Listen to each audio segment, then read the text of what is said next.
بسم اللہ الرحمن الرحیم۔ بعض لوگوں کا یہ خیال ہوتا ہے کہ دعا اور توکل اور بھروسہ اللہ تبارک و تعالیٰ پر اس وقت ہوتا ہے، اس صورت میں ہوتا ہے کہ جب کسی ظاہری اسباب سے کسی کام کے ہونے نہ ہونے دونوں کا احتمال ہوتا ہے، لیکن اگر کسی کام کے ہونے کا ظن غالب ہو کہ وہ کام ہو ہی جائے گا تو اس وقت اللہ تبارک و تعالیٰ سے مانگنے کی، اللہ پر بھروسہ کی زیادہ ضرورت نہیں ہے۔ لیکن یہ خیال ان لوگوں کا صحیح نہیں ہے۔ اللہ تبارک و تعالیٰ پر ہر حال میں بھروسہ ضروری ہے۔ اسباب پر کسی بھی حال میں بھروسہ نہیں کیا جا سکتا، اس لیے کہ اسباب اور تدابیر میں جو تاثیر ہوتی ہے وہ تاثیر اللہ تبارک و تعالیٰ اس میں ڈالتے ہیں، اور اللہ تبارک و تعالیٰ جب چاہے اس کی تاثیر کو سلب کر سکتے ہیں، ختم کر سکتے ہیں۔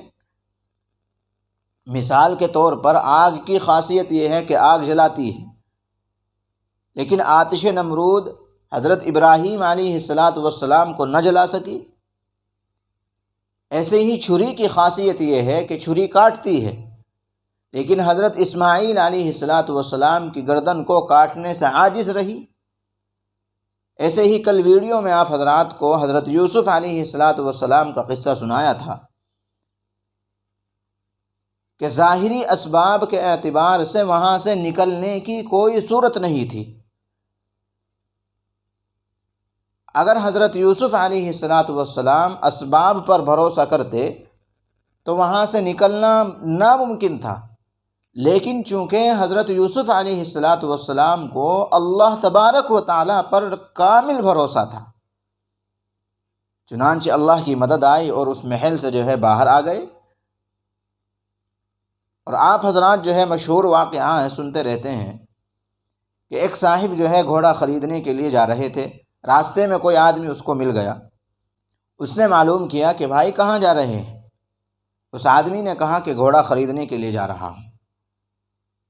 وہ آدمی بولا کہ بھائی انشاءاللہ تو کہہ لیا ہوتا۔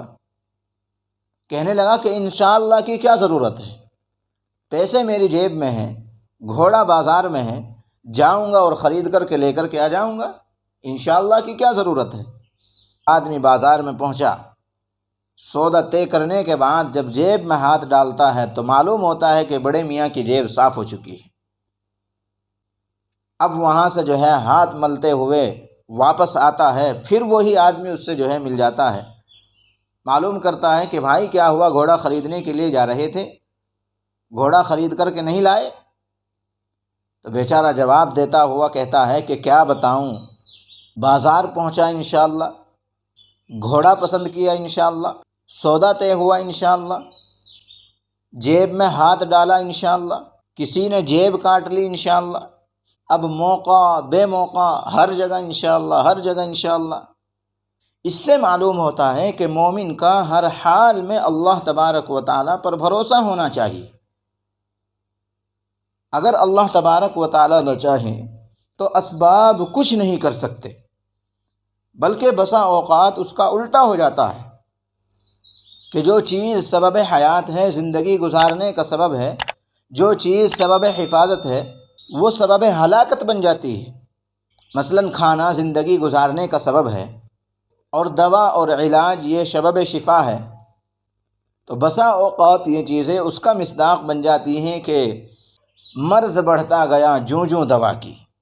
اس لیے ہر حال میں بھروسہ اور اعتماد اللہ تبارک و تعالیٰ پر ہونا چاہیے، تدبیر اور اسباب اختیار کرنے چاہیے، لیکن بھروسہ اللہ پر ہونا چاہیے، ان تدبیروں میں، ان اسباب میں بھروسہ ہرگز نہیں ہونا چاہیے۔ آج کل ہر شخص پریشان ہے، پوری دنیا اور بالخصوص عالم اسلام کی کیا حالت بنی ہوئی ہے، العیاذ باللہ۔ کوئی گھرانہ ایسا نہیں ہے کہ جو ان حالات کی وجہ سے بے چینی اور بے تابی کا شکار نہ ہو۔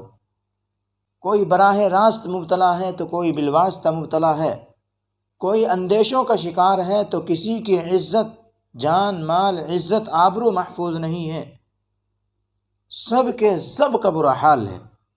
لیکن دوسری طرف ہم لوگ ہیں ہمارا حال یہ ہے کہ ہم لوگ ایک دوسرے پر تبصرے تو بہت کرتے ہیں، جہاں 4 آدمی اکٹھے ہوئے فوراً تبصرے شروع ہو گئے کہ فلانی جگہ ایسا ہو گیا، فلانی جگہ ویسا ہو گیا، فلاں نے یہ غلطی کی، فلاں نے یہ غلطی کی، وغیرہ وغیرہ۔ لیکن اللہ تبارک و تعالیٰ کی طرف ہم لوگ متوجہ نہیں ہوتے ہیں۔ بتائیے ہم میں سے کتنے آدمی ایسے ہیں کہ جنہوں نے اپنی حالت درست کرنے کا عزم کیا ہو، یا کم از کم موجودہ زمانے سے بےتاب ہو کر کے 2 رکعت صلاۃ الحاجت پڑھ کے اللہ تبارک و تعالیٰ کے سامنے دعا کرنے کا اہتمام کیا ہو؟ جتنی دیر ہم لوگ تبصرے کرنے میں خرچ کرتے ہیں، اگر اتنی دیر ہم نے اللہ تبارک و تعالیٰ کے سامنے ہاتھ اٹھا کر کے دعا کی ہوتی کہ اللہ ہماری بدعمالیوں کے نتیجے میں ہم پر یہ مصیبت آ چکی ہے، ہماری اس مصیبت کو دور فرما اور ہمیں ذلت کی زندگی سے عزت کی زندگی عطا فرما، اگر یہ دعا کر لی ہوتی تو کیا بعید ہے کہ اللہ تبارک و تعالیٰ دعا قبول فرماتے؟ اور اگر بالفرض دعا قبول نہ بھی ہوتی تو دعا کرنے کا اجر و ثواب تو حاصل ہوتا، آخرت کی نعمتیں تو ہمیں حاصل ہوتی۔ آج دنیا میں سب کچھ ہو رہا ہے، آنکھوں کے سامنے لاشیں تڑپ رہی ہیں اور موت جو ہے آنکھوں کے سامنے ناچ رہی ہے، اور لوگوں کا حال یہ ہے کہ لوگ اپنے گھروں میں بیٹھ کر کے VCR اور ٹی وی دیکھ رہے ہیں، انہیں اپنے حالات کے درست کرنے کی کوئی فکر نہیں ہے۔ اگر ہم اپنے حالات کو درست کرنا چاہتے ہیں تو روزانہ مستقل ہم جو ہے 2 رکعت صلاۃ الحاجت پڑھیں، اس کے بعد دعائے حاجت پڑھیں اور اللہ سے اپنے گناہوں کی مغفرت طلب کریں، اللہ سے اپنے حالات کی درستگی کی دعا کریں۔ اگر کوئی مسلمان 10 منٹ بھی اللہ تبارک و تعالیٰ کے سامنے رو رو کر کے دعا نہیں کر سکتا، 5 منٹ میں اپنی 2 رکعت صلاۃ الحاجت نہیں پڑھ سکتا، تو پھر کس منہ سے کہتے ہیں کہ ہم پریشان حال ہیں؟ کس منہ سے کہتے ہیں کہ ہمارے اوپر مصیبتیں آئی ہوئی؟ اپنی حالات کی درستگی کے لیے اگر کوئی 10 منٹ نہیں نکال سکتا